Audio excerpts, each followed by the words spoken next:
Hey guys, welcome back to the channel. I know it's been a really long time since I've uploaded a video. It's been over a year.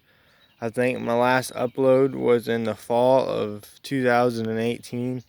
So it's been a really long time since I have uploaded a video. But today we're going to bring back this good old FS70R.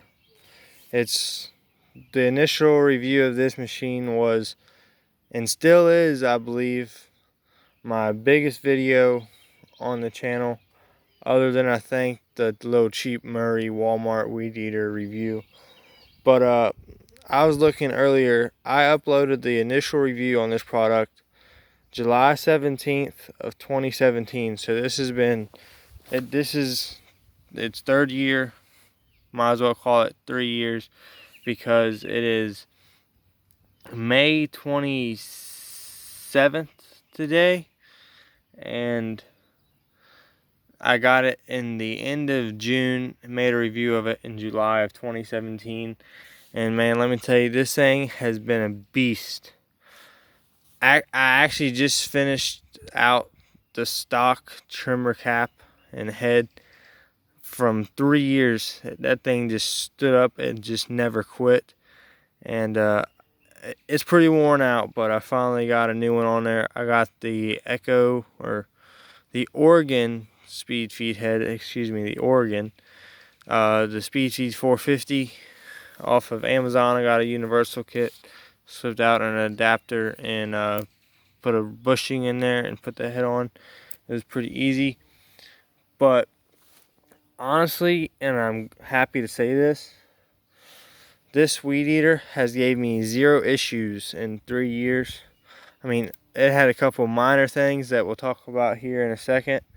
But as far as major problems that costing me going to the shop or having to order the parts and have to worry about fixing it like I'm something major, no, this right here weed eater has never been down once.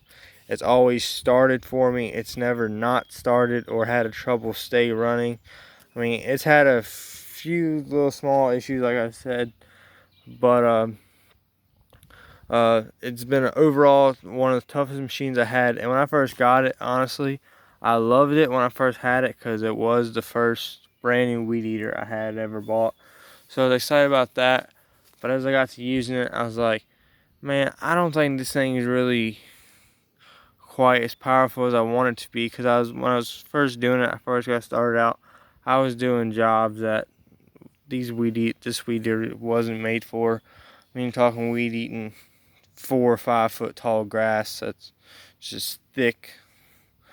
And yeah, but after I got to using it, I mean, it has a lot more torque than I thought it did at first, especially after the break-in period. And the longer I used it, the better it got. And it has never lost horsepower or torque or any of that.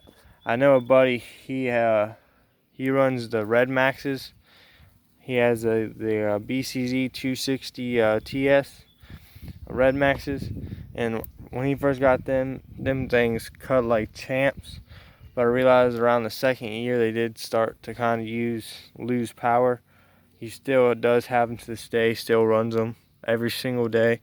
But around the second year mark, they did kind of start losing power.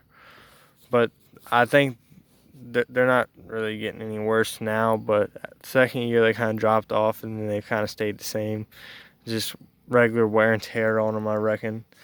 Not to knock Red Max, I love Red Max products, but hopefully I didn't jinx myself. Hopefully this thing will start, and this thing still starts like it was brand new.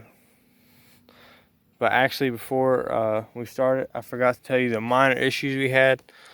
The only issues that we had with it, which is preference, I hated the air filter. It's a air filter. You can't just bang it out.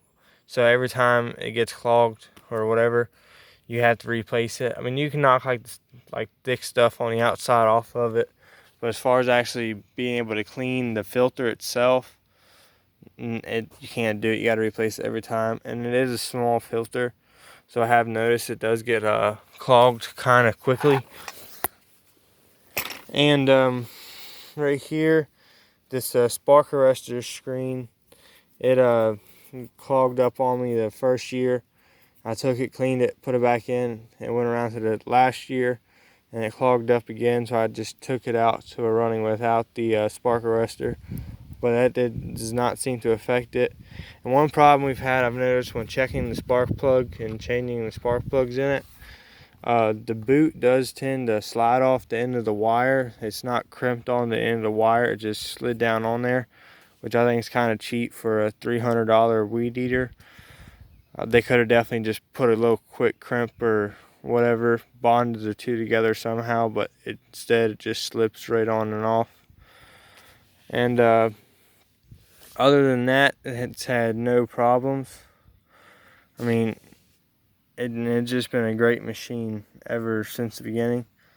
The only thing I don't like about it is the shorterness. After I used the Echoes and Red Maxes, and even all the Stihls above the 70, like the 91s and up, they all have a longer shaft. It's only like 6 inches or so, maybe not even that, but it's definitely a noticeable difference because I'm pretty tall.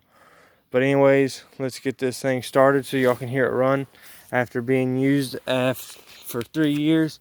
And if you haven't watched it before or you've forgotten, go back and watch the initial review and compare how you think she sounds. See if the sound ever has changed any in 3 years.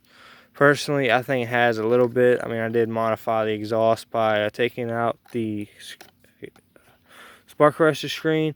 But other than that, she's still all stock, no major part replacement. Still 3 years of abuse. I've abused this thing, let's just be honest. I mean, I do regular maintenance, but this thing's cut some stuff it should never been not cut. It was not designed to cut.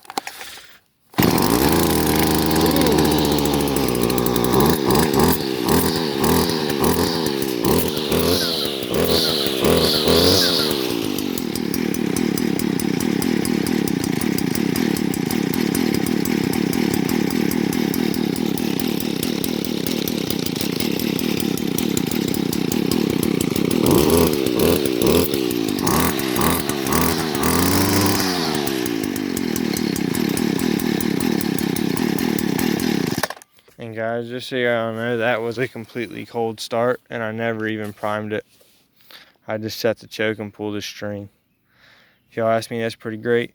Well, this video is getting kind of long. Thanks for watching. Have a good one, guys.